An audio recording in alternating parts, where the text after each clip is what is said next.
quand j'étais jeune, on parlait beaucoup du succès parce qu'en étant encore jeune, on voyait ceux qui étaient plus âgés que nous, en fait,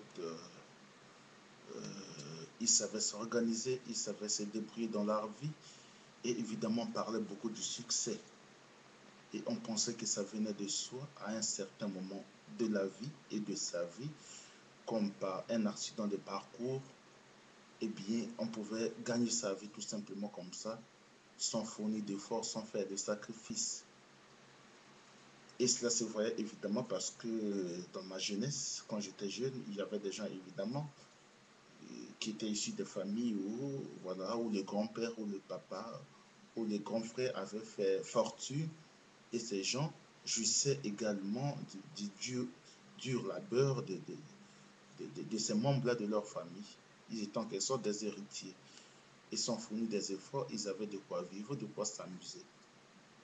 Et alors là, la discussion à propos du succès et autour du succès était évidemment une des discussions plus importantes quand j'étais jeune que je partais à l'école avec mes amis.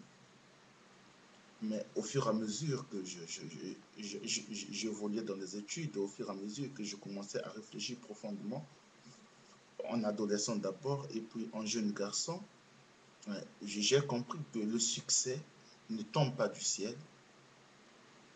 Le succès, bien qu'étant un don de Dieu, est également le fruit de l'effort de l'homme, c'est-à-dire le succès sévit à la conjonction entre la grâce de Dieu, entre le don de Dieu, entre l'aide de Dieu, entre le secours de Dieu et l'effort de l'homme. Le succès, en fait, a des racines enfouies. Le succès a des racines enfouies et inconnues. Le succès n'est pas planificable pour être répétitif. Hein? C'est-à-dire, le succès, c'est l'antilogique. Pourquoi tu as fait ça? Parce que je suis chanceux. Non, c'est pas ça. Le succès n'est pas le fruit de la chance. Le succès ne se planifie pas, même s'il est planificable. Le succès ne se planifie pas, bien qu'étant planificable. Le succès n'est pas le fait du hasard. Il faut se battre, il faut se dépasser, il faut se mettre en jeu, il faut faire des sacrifices. Chez les Grecs, la moira, c'est-à-dire le destin, était supérieur au Dieu. Et le Dieu devrait y obéir. Les Grecs respectaient beaucoup la moira, il fato, le destin, la prédestination. Et au XVIe siècle, avec Martin Luther et Erasme, évidemment en parlant du libre arbitre, eh bien, il y avait l'idée de la prédestination. Qui est prédestiné pour le bonheur sera heureux dans sa vie. Qui est prédestiné pour le malheur, quoi qu'il fasse, il sera toujours malheureux. Moi, je pense que ce n'est pas ainsi. Je n'ose pas croire qu'il y ait des hommes qui soient nés pour être heureux et qu'au contraire, il y ait des hommes qui soient nés pour être malheureux. Sinon, notre Dieu ne serait pas un Dieu Père, un Dieu amour, un Dieu juste. Ainsi donc, je ne crois pas au hasard. Je ne crois pas au hasard. Ça c'est ma conviction profonde. Je ne crois pas au hasard. Je ne crois pas non plus à la chance. Je ne crois ni au hasard, ni à la chance. Si je trouve quelque chose sur mon chemin, par exemple, quelqu'un l'aurait mis. Ça, c'est clair. Si je trouve quelque chose sur mon chemin, en me promenant, je ramasse 10 euros, c'est que quelqu'un les aurait perdus, les aurait fait tomber. Ça, c'est ma conviction profonde. Et pourquoi? Parce que Dieu, à la racine même de notre vie, notre existence est voulue. Notre existence est voulue.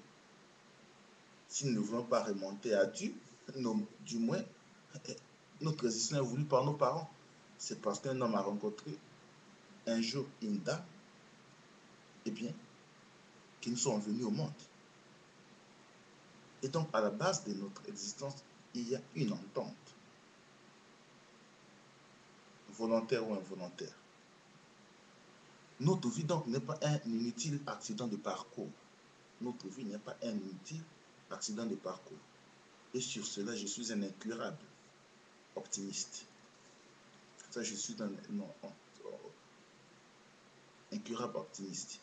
Ceci étant, dès lors que notre existence a été voulue et évolue, dès lors que notre existence n'est pas un inutile accident de parcours, dès lors que l'hasard ne peut pas se produire en série, nous avons alors la lourde et délicate responsabilité dans notre vie aussi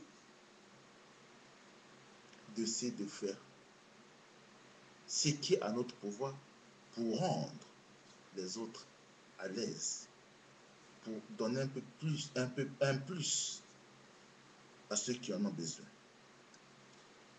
Étant donné que chacun de nous, quel qu'il soit, a une petite parcelle où il exerce son pouvoir, et alors là, la question du pouvoir devient une question importante. Je disais fondamentale pour toute vie humaine. Même si en famille, dans nos familles, on ne parle pas du pouvoir en tant que tel, mais la façon de gérer nos familles, la façon de gérer nos communautés, la façon de gérer nos écoles, la façon de gérer nos hôpitaux, font montre d'un certain pouvoir. Et selon la nature de ce pouvoir, on s'en rend compte évidemment si c'est un pouvoir pour le pouvoir, ou bien si c'est un pouvoir pour aider et pour servir les autres. Il y a donc deux modes de gouverner. Il y a deux modes d'être chef. Il y a deux modes de gérer le pouvoir. Je dirais plus, il y a deux modes de gérer le pouvoir que nous avons. Pouvoir politique, pouvoir économique, pouvoir culturel, pouvoir médical, pouvoir familial. Il y a deux modes. Le premier mode, évidemment, c'est d'être proche. D'être proche. La figure du chef comme la figure d'un proche. C'est lui qui nourrit.